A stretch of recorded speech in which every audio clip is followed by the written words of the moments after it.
series of programs for all of you who are curious, eager to know.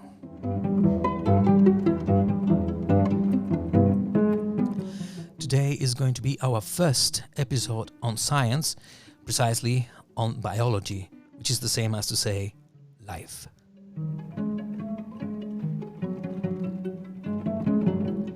And for that, we will have with us a biologist, a writer, and I dare to say a wonderful person, David George Haskell.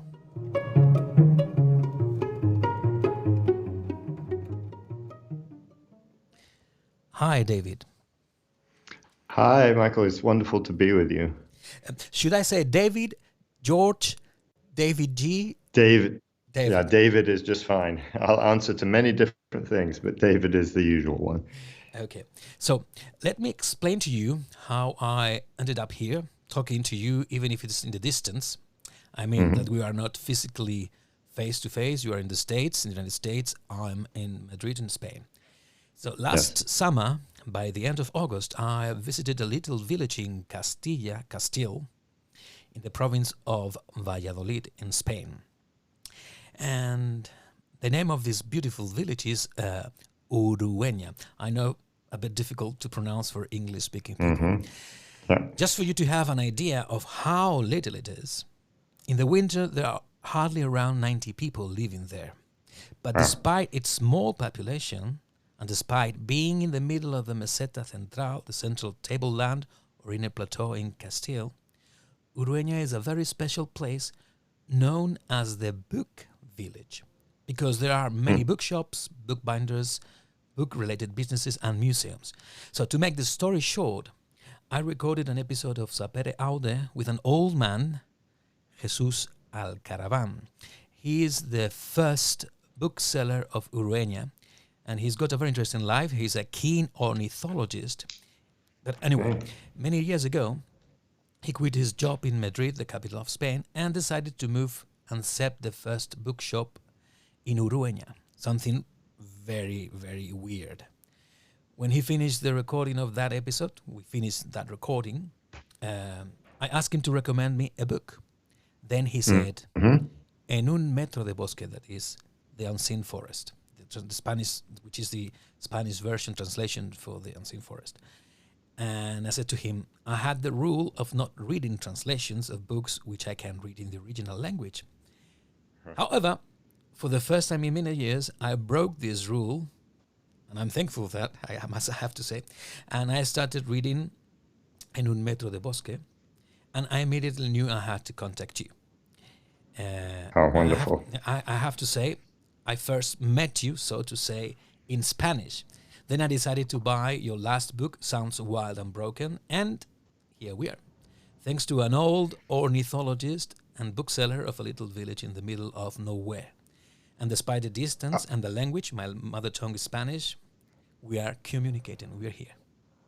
That's wonderful. I'm delighted to know those connections. And that's one of the beautiful things about books, of course, that they leave the author's pen or keyboard and travel, and you never know where it's going to end and what connections the book will draw. Exactly. I'm really delighted and honored to know that story. So let me start by the beginning, which is, who is David George Haskell? Well, that's a question I'm still working on myself. I'm trying to figure that out. I am somebody who tries to pay attention to the world beyond the human. And I've done that in my writing about forests and sound and the ecology of the world. Through my teaching, I'm a professor at a small university here in the United States, at Sewanee, which is located in Tennessee. And I offer classes in writing and in biology and the study of natural history. And also my training was in biology, in the biological sciences, mostly in evolution and ecology. I studied birds and forests and the insects that live in forests. And so for years now, I've had a curiosity about the world beyond the human, and have tried to deepen my own investigations of that world, but also share some of the stories that I found with other people through my books and also through my teaching. So you are British. You were born in Great Britain. I was born in London, but I have only one memory of London. When I was 3 years old, my parents moved to France, to Paris, and so from the age of 3 to the age of 18, I lived in Paris or just outside Paris, and then returned to the UK to go to college for undergraduate degree, but then moved to the United States, and I've been in the United States now for more than 30 years. Which is a long time. I know about your parents because of the acknowledgements on your last book. You mentioned them, George. Yes. So let me read you a quote from you. To love nature and to hate humanity is illogical. Humanity is part of the whole. To truly love the world is also to love human ingenuity and playfulness. Nature does not need to be cleansed of human artifacts to be beautiful or coherent. Yes, we should be less greedy, untidy, wasteful, and short-sighted. But let us not turn responsibility into self-hatred. Our biggest failing is, after all, lack of compassion for the world, including ourselves. Yes, this is a passage from my first book, The Forest Unseen, and it's a reflection that was stimulated by my discovery of a golf ball in an area of forest. This is a part of forest that is an old growth forest. As far as we know, it's never been cut, and it's dominated by the leaves and the spiders and the salamanders and birdsong and all things that one would think of belonging in the forest. And then late in the year, when the leaf litter on the ground had decomposed, it revealed underneath this bright white object. And this object was a golf ball that golfers had hit from a hill behind the forest so far that it landed into the forest, and it is gradually sitting here. And my first instinct was to think that this was a horrible ugliness in the forest, and then to go on from then to condemn all of humanity. And I think this is an instinct that's quite common in naturalists and environmentalists, is to think that nature is good and beautiful, and everything that we humans do is somehow spoiling nature, is ruining nature, is unnatural. And of course, we do things that are harmful to other species. But I think we need to think of ourselves as belonging within the community of life. And that to think of the human species and human desires, human ecology, as part of the larger ecology of the world. And that seems a better place for me to ground our ethic, rather than in a form of what I hear as sometimes as a sort of self-hatred, that everything that humans do is bad. And I don't agree with that. We do things that are evil and wrong, and we also do things that are beautiful and good. And that beauty and that good emerges from the nature of the human. What has biology given you in your life? Yes, it's given me opportunity for connection, I think, and that connection is often sensory connection.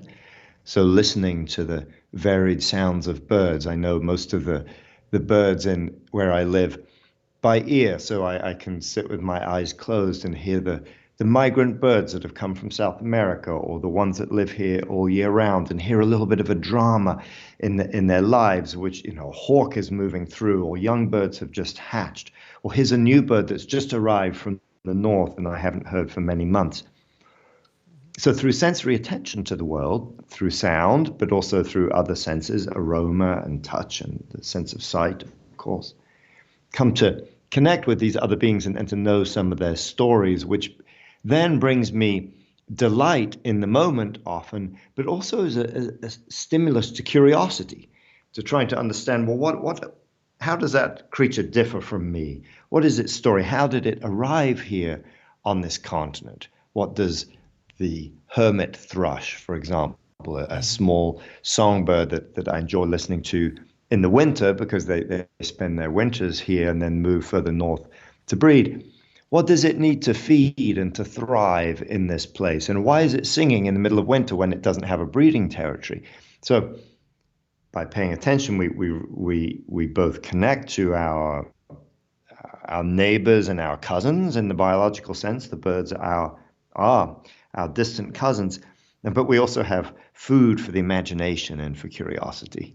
And as a writer, that's what I try to share with people, is asking these questions and sharing some of these sensory impressions and leading people into this path of inquiry and delight, and sometimes of heartbreak when we hear things that are troubling in the world.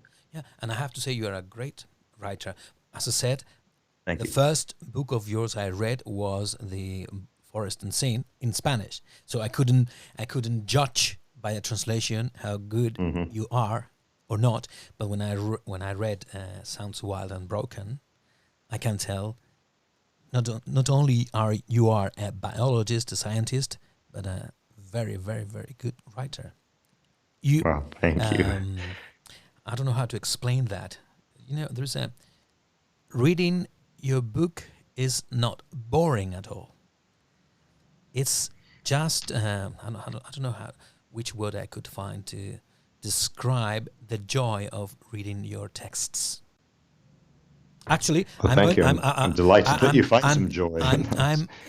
Yes, because first of all, because I love music, and this book on Sounds Wild and Broke. I mean, it's in the end it has a lot to do with music. So for me, it was just a coincidence when I read your first book. I hadn't heard your name at all. I didn't know who you were. So, and I said about a biologist who writes about animals, plants, etc. But then I discovered a human being that is whose lessons in life go far beyond knowledge. Well, thank you. And that's one of the things that draws me to writing is the ability to put things together and to ask questions about meaning and where we came from and how we're interconnected with other beings. And the form of a book allows one to share that through stories. Exactly. Just writing about meaning or interconnection, that's very abstract. It's very, all just in the intellect. And yet life is not all just about the intellect. It's about embodied life and enjoying connection with other beings and trying to integrate within our human psyche the emotions and how we think about things with reason and how we experience life, putting all of those things together through actual specific stories about real places and real people and creatures. What's the main lesson learned when you wrote The Forest Unseen? Because it's quite long ago.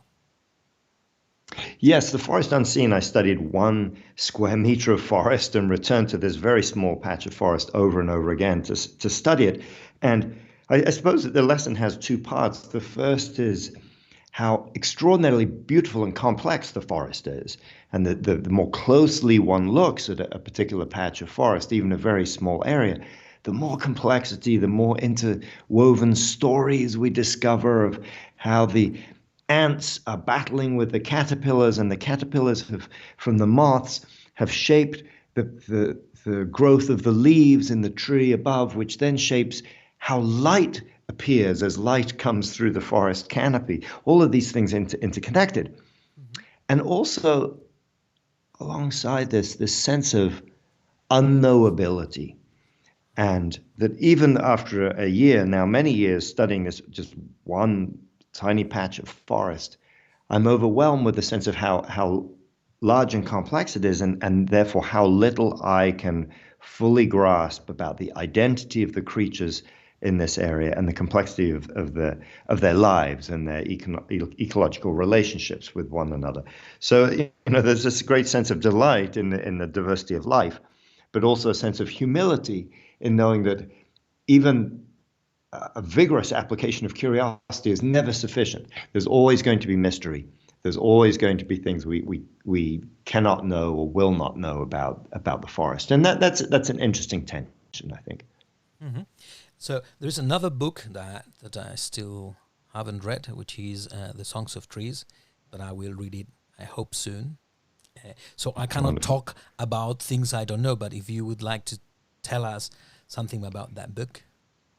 Sure. In the Songs of Trees, what I did was pick about a dozen different individual trees in different parts of the world and return to each tree again and again to sit and listen to the tree, to try and hear its story. And some trees, where there was one tree in the Amazon rainforest, one tree in the middle of New York City, another on outside the gates of the city of Jerusalem. So trees located in very different places, and of course the story of each tree is very different. A giant tree in the Amazon has a very different life history than an olive tree growing in Jerusalem, for example.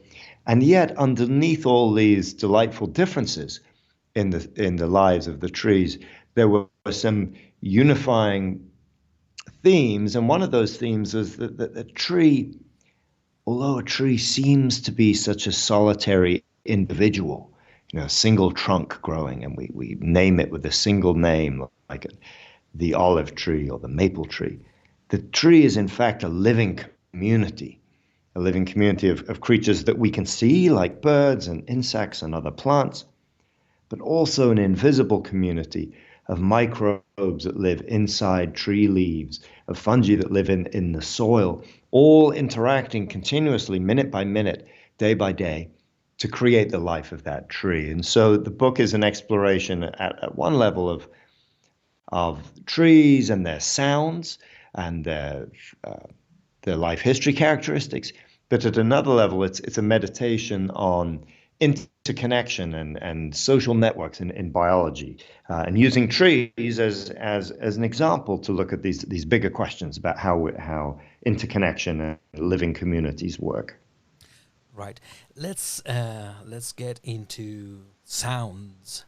Uh, Sounds Wild and Broken, which is your latest book, Mhm. and I have to say it resonated in me because I love music. I've spent many hours in my life listening to all kinds of music and all kinds of sounds. So I was very curious about your book. I have to say I learned a lot, and it's a book I will have to reread again because there's a lot of information. It's divided into 6 parts, and I have to say uh, those parts, I mean, are very well thought. And I've thought we could start by I will quote one part of your book, and then you can comment on it if you wish. Okay, right. Good. So the first one: life is made not only of molecules and countable species, but of relationships among living beings. These relationships, life-giving interconnections between the self and the other, are mediated through the senses. Diversity of sensory experience is a generative force, a catalyst for future biological innovation and expansion, no merely a product of evolution's creativity. Yes, so when we listen to human music, or we listen to the songs of birds, or put a hydrophone into the ocean and hear the shrimp and the fish and the whales communicating with one another. One way of thinking about that is that these are individual creatures just trying to manipulate one another's emotions and intellect, and this is an ephemeral interconnection that's happening there of communication. Another way, and this other way is the way that I listen to sounds, is think of sound itself as a creative force in the biological world, not in a mystical way, but in a way that sound, because it links creatures almost instantaneously across sometimes great distances and deep down in the dark or in dense vegetation. From those interconnections comes great possibility for ecological resilience or for new forms of evolutionary connection and evolutionary change.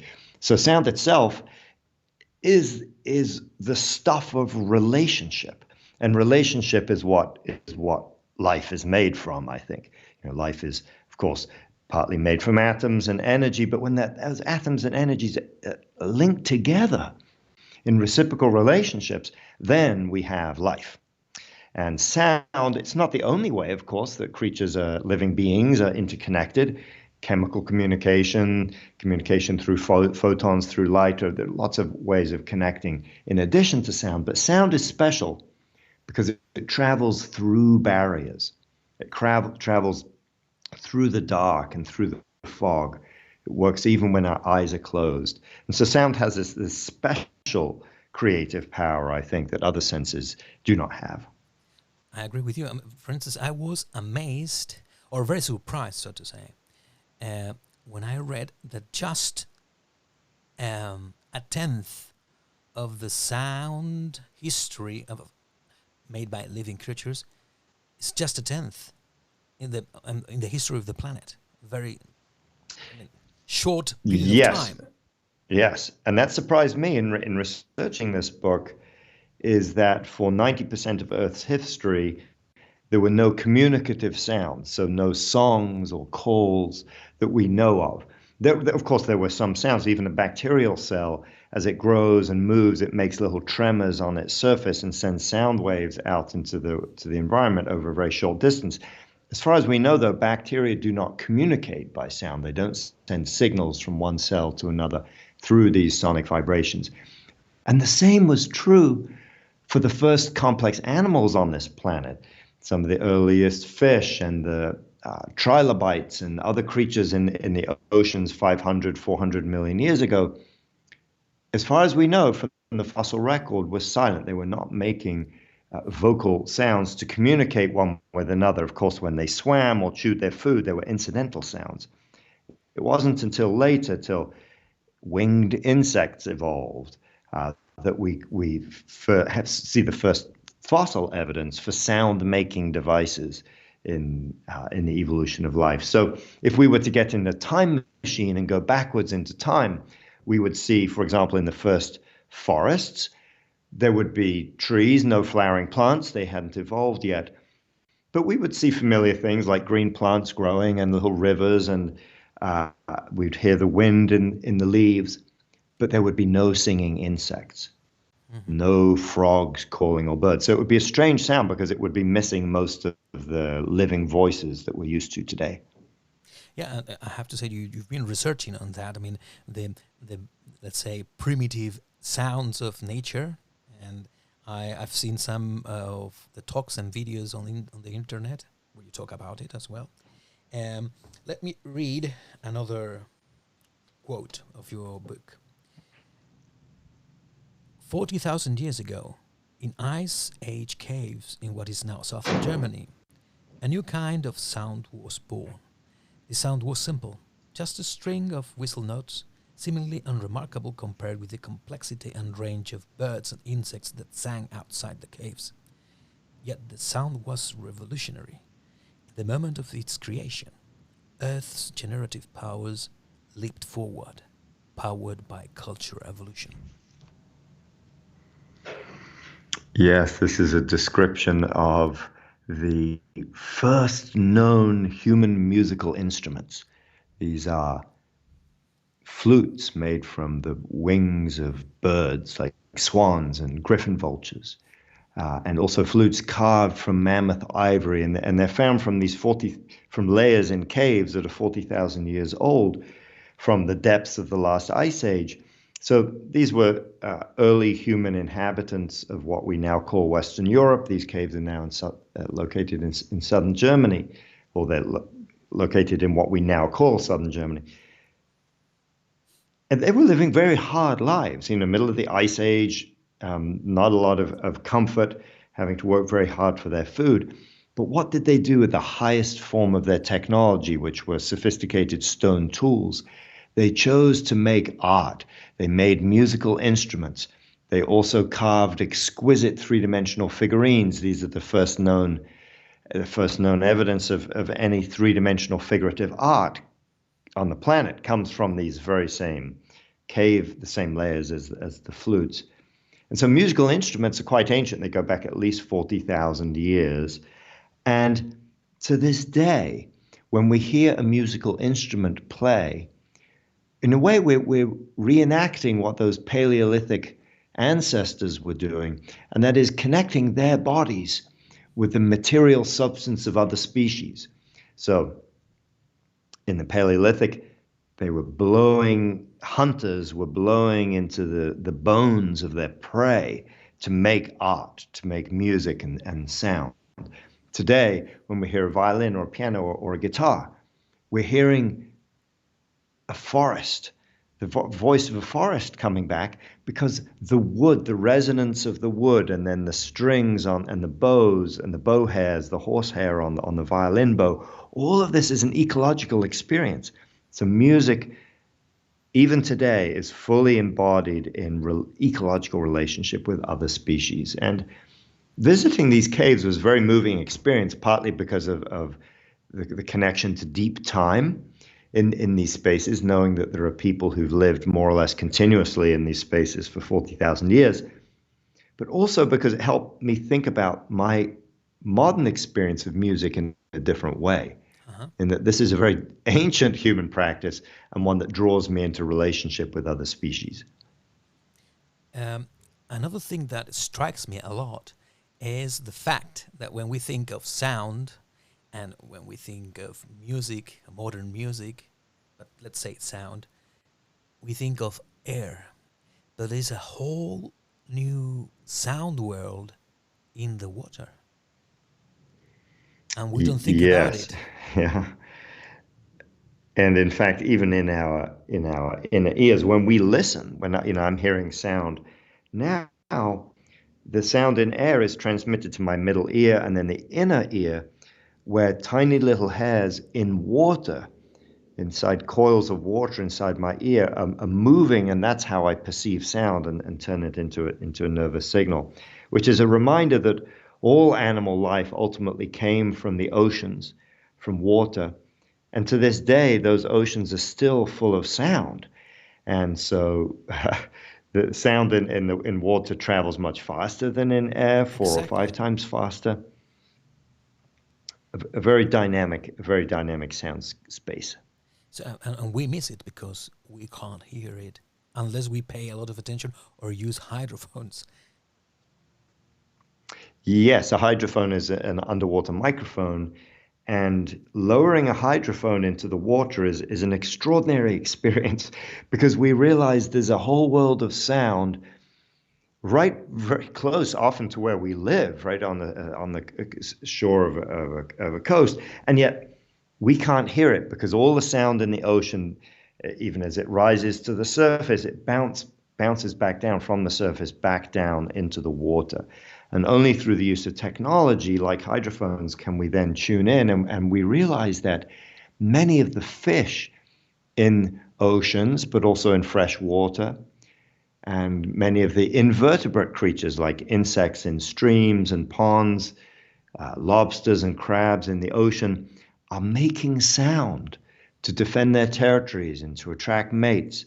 The whales and dolphins are communicating all sorts of complex social information through the sounds that they make. The oceans are not at all silent. They're these places full of song and communicative voices. They're unfortunately places where we're also pumping a lot of unwanted noise into the ocean and drowning out the sound of some of these creatures. Yeah, for instance, the problem we're causing to the whales and other animals that let's say their communication is based on sound signals. Yes, so much of their life is based on sound, because you think about whales and many fish and invertebrates, unless they're right at the surface of the ocean, they're in a very, very dark environment. You get more than a few meters below the surface of the ocean, and it's very dark, often very turbid because of silt and sand coming from the land. And so sound is the primary and often the only means of communication there, and of finding prey and connecting parents to offspring, all sorts of things that whales and other sea creatures do. And shipping sounds and seismic exploration and sonar interfere with those communication networks. If you remember at the beginning, I said I enjoyed reading your book, and I'm going to read another quote of yours. And I think people will understand why I said I enjoyed. I listen to enjoy. This is evolution's gift to us. The labor of gathering and integrating knowledge, essential work for animal survival and flourishing, is a pleasure. Aesthetic experience rewards us in the moment. In satisfying our hunger for immediate gratification, we also serve evolution's long game. In a world in tumult, might we accept our ancestors' gift and listen? Yes, this is my encouragement to listen and to think about the process of listening, which of course is for many of us an everyday occurrence. We don't really even think about what an extraordinary experience it is to be able to listen. And because of the structure of our nervous system and our emotions, listening to the sounds of birds or frogs or the sounds of human music gives us pleasure. And often our analysis just stops there. Well, it's a pleasurable experience and we won't think any more about it. But I think in that pleasure is also meaning. Because if we listen carefully, we gain information through that pleasurable sense of listening that is useful to us in the present moment. We learn about our environment. But also as we move into the future, in a changing world, where bird populations are changing, human populations and culture is changing. If we truly listen carefully today, we will have stories about the sounds of today to tell to the future. And our children, our grandchildren, our neighbors, our students in the future will need those stories from us. So listening in the present moment is a source of pleasure and delight, but it's also a source of grounding our senses and grounding our ethics in the world as it is today, rather than just being living all the time in electronic media or other media that are highly filtered and highly modified versions of the life that exists beyond them. Yeah. Talking about not just sound but music, another quote of yours. Music awakens or deepens within us the capacity to experience beauty through connection to others. It has been sound's role in the animal kingdom for hundreds of millions of years, now expressed in our species as one of the most powerful experiences we can have of our own bodies, emotions and thoughts, and those of others. This is why we make music at moments of importance in our lives and at times of significant transition, in civic and religious gatherings, and in the lives of communities joining couples and burying the dead.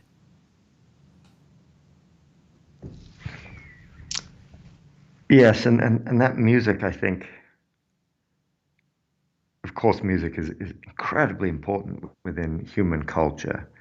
It has the capacity to move us, to unite us, to join us, one person to another, across the barriers of language or of cultural difference or political difference within cultures. So music really is an extraordinarily unifying and uplifting force in many ways. It can sometimes also divide, but mostly it's a force that links people together into emotionally weighty social connections. And that human music, at least to my ears, is part of a larger music of the living earth. Is that when we listen to other creatures, to the sounds of birdsong or of the cicadas singing in the summer or the bush crickets in the meadows, we're listening to other forms of music there that, of course, are determined not by human aesthetics. Human music is, of course, oriented to our aesthetic, what we find pleasing. These musics of other species have been shaped by natural selection, shaped by evolution, to the aesthetic of their species, how they hear, what sonic communication and signals are important in their lives. And so listening to human music to enjoy and be uplifted for what it is as a human experience, I think can be enhanced by thinking about music in a larger context of as a fundamental property of and a fundamental way of communicating in many ecosystems around the world. And our voices are one part of that much larger music of the world. So let me ask you, usually we have a limited time, but usually I ask 3 questions that to all of my guests. And the first one is, if you would have to recommend just one book to read before you pass away, which book would it be? Yeah, that's a very hard one. Because part of the joy of reading, of course, is hearing a multiplicity of voices. I think that a book that, I mean, I recommend this book to a lot of people, is The Spell of the Sensuous by David Abram, who is a philosopher here in the United States, who asks us to think differently about human senses and to think about the animism that is present in the world beyond the human, and also reframes our experience of everyday human activities like speaking and writing and breathing. So it's a book full of wonderful ideas, beautifully expressed. So that's a strong recommendation for The Spell of the Sensuous by David Abram. And if you would have to say or to tell anybody, okay, you can't live without listening to this music, what music would it be? I would choose the music of birdsong. Birdsong has been so important to me in my life in connecting me to home. And I've lived in a number of places, and one of the ways that I come to know a place is by listening to the multiplicity of bird voices around me. And those birds, I really do think of them as music composed by evolution that help orient me to the important things in life, the changing of the season, and whether this year is a difficult year or for the forest or the city, or an easier year in terms of the ecology and rainfall. And so this is a music that lifts my heart, but also educates me and stimulates my curiosity. And it's a great thing to share with other people as well, to share with young people or to share with people in our families, to go outside and listen together in community. Since you were brought up in France, I guess you may know Olivier Messiaen.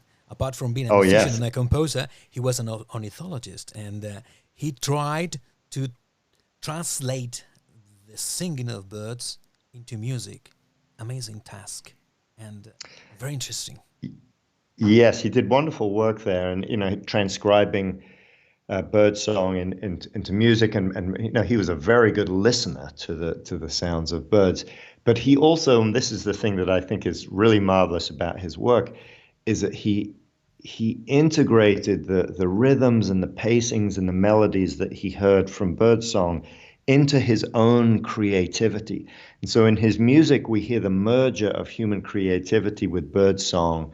So occasionally he would just try and mimic a particular sound of a bird and so on, but often he was doing this work of blending and of generating something new.